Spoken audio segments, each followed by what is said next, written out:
दोस्तों इस समय आप सभी यूसीसी यानी कि यूनिफॉर्म सिविल कोड के बारे में सुन रहे होंगे और इसका अभी विरोध भी किया जा रहा है। लेकिन ये यूनिफॉर्म सिविल कोड है क्या, इसका विरोध क्यों किया जा रहा है और इसे आखिर लाने की जरूरत क्या है और ये यूनिफॉर्म सिविल कोड किन किन देशों में लागू है, इन सभी सवालों के जवाब आपको आज इस वीडियो में मिलने वाले हैं। तो बस इस वीडियो को एंड तक पूरा देखें।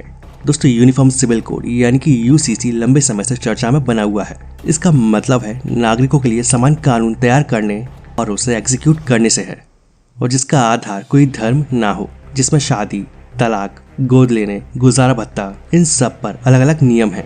दोस्तों यूनिफॉर्म सिविल कोड का मतलब है कि भारत में रहने वाले हर एक नागरिक के लिए एक समान कानून होना चाहिए, फिर चाहे वो किसी भी धर्म जाति का क्यों ना हो। यूनिफॉर्म सिविल कोड यानी कि समान नागरिक संहिता में शादी, तलाक और जमीन जायदाद के बंटवारे में सभी धर्मों के लिए एक कानून लागू होगा, और इसका अर्थ है एक निष्पक्ष कानून और जिसका किसी भी धर्म से कोई ताल्लुक ना हो। समान नागरिक संहिता को लेकर 27 जून 2023 को मध्य प्रदेश की राजधानी भोपाल में अपने संबोधन में प्रधानमंत्री नरेंद्र मोदी ने यूनिफॉर्म सिविल कोड पर बयान दिया था, और जिससे इस मुद्दे पर पूरे देश भर में बहस छिड़ गई। और पीएम मोदी ने यूनिफॉर्म सिविल कोड का विरोध करने वालों से सवाल किया था कि आखिर द्वैत व्यवस्था से देश कैसे चल सकता है। साथ ही पीएम मोदी ने यह भी कहा था कि संविधान में सभी नागरिकों के लिए एक समान अधिकार का जिक्र किया गया है, और ऐसे में बीजेपी ने यह तय किया कि वो तुष्टीकरण और वोट बैंक की राजनीति की बजाय संतुष्टीकरण के रास्ते पर चलेगी। और पीएम मोदी के इस बयान के बाद विपक्षी दलों में हलचल मच गई और यूसीसी का मुद्दा एक बार फिर से गर्म हो गया। दोस्तों भारतीय संविधान के अनुच्छेद 44 के मुताबिक राज्य भारत के पूरे क्षेत्र में नागरिकों के लिए एक समान नागरिक संहिता को सुरक्षित करने का प्रयास करेगा। यानी कि संविधान सरकार को सभी समुदाय को उन मामलों में एक साथ लाने का निर्देश दे रहा है जो प्रेजेंट में उनके संबंधित व्यक्तिगत कानूनों के द्वारा शासित है।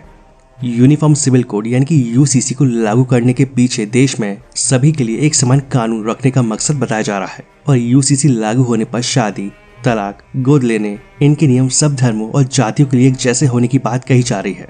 और इसे आमतौर पर मुस्लिम पर्सनल लॉ से जोड़कर देखा जा रहा है, जहाँ निकाह, तलाक, गोद लेने, इन सब के अपने खुद के नियम हैं जिसे शरिया कानून कहते हैं।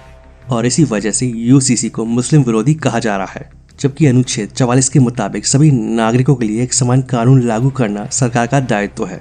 ये अनुच्छेद उत्तराधिकार, संपत्ति अधिकार, शादी, तलाक और बच्चे की कस्टडी लेने के बारे में समान कानून की अवधारणा पर आधारित है। बता दें कि भारत के संविधान के मुताबिक भारत एक धर्मनिरपेक्ष देश है, और जिसमें सभी धर्मों व संप्रदायों जैसे कि हिंदू, मुस्लिम, सिख, ईसाई, बौद्ध, इन धर्मों को मानने वालों को अपने अपने धर्म से संबंधित कानून बनाने का अधिकार है। दोस्तों देखा जाए तो भारत में 2 प्रकार के पर्सनल लॉ हैं, जिसमें पहला है हिंदू मैरिज एक्ट, जो कि हिंदू, सिख, जैन और अन्य संप्रदाय पर लागू होता है, और दूसरा है मुस्लिम धर्म को मानने वालों के लिए लागू होने वाला मुस्लिम पर्सनल लॉ। तो ऐसे में मुस्लिमों को छोड़कर अन्य सभी धर्मों व संप्रदायों के लिए भारतीय संविधान के प्रावधानों के तहत बनाया गया हिंदू मैरिज एक्ट लागू है। तो मुस्लिम धर्म के लिए भी एक समान कानून लागू होने की बात कही जा रही है।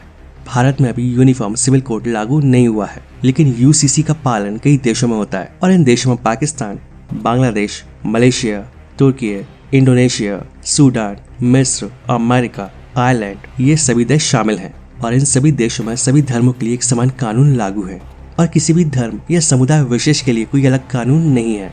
बता दें कि जो मुस्लिम समुदाय है वो यूसीसी को धार्मिक मामलों में दखल के तौर पर देखते हैं। दरअसल मुस्लिम पर्सनल लॉ बोर्ड के तहत शरीयत के आधार पर मुस्लिमों के लिए कानून तय होते हैं। यूसीसी का विरोध करने वाले मुस्लिम धर्मगुरुओं का मानना है कि यूनिफॉर्म सिविल कोड की वजह से मुस्लिम पर्सनल लॉ बोर्ड का वजूद खतरे में पड़ जाएगा, और जो सीधे तौर पर मुस्लिमों के अधिकारों का हनन होगा।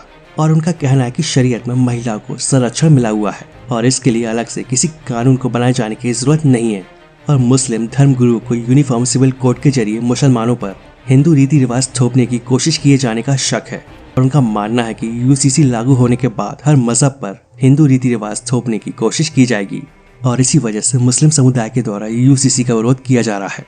साथ ही आदिवासी समुदाय के द्वारा भी यूसीसी का विरोध किया गया है। देखा जाए तो इसकी वजह से एक बड़ी परेशानी आदिवासी समुदाय के लिए खड़े होने की संभावना है, और जो देश में कश्मीर से लेकर कन्याकुमारी तक हर हिस्से में मौजूद है, और फिलहाल जिनके संरक्षण के लिए स्थानीय स्तर पर अलग अलग कानून बने हुए हैं।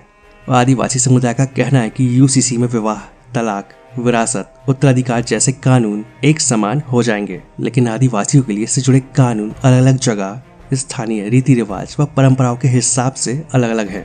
और यही वजह है कि आदिवासियों की अपनी एक खास पहचान है, और जो यूसीसी लागू होने पर खतरे में पड़ जाएगी। आपको बता दें कि भारतीय जनता पार्टी के कई ऐसे मुद्दे थे जो जनसंघ के जमाने से ही चले आ रहे थे और इसमें आर्टिकल 370 को हटाना और राम मंदिर शामिल थे।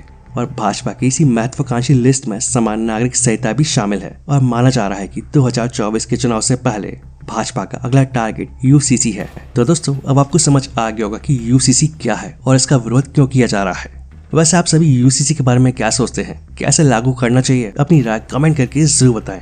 और वीडियो पसंद आए तो वीडियो को लाइक और शेयर जरूर करें और ऐसे इन्फॉर्मेटिव वीडियो देखने के लिए इस चैनल को सब्सक्राइब कर लें।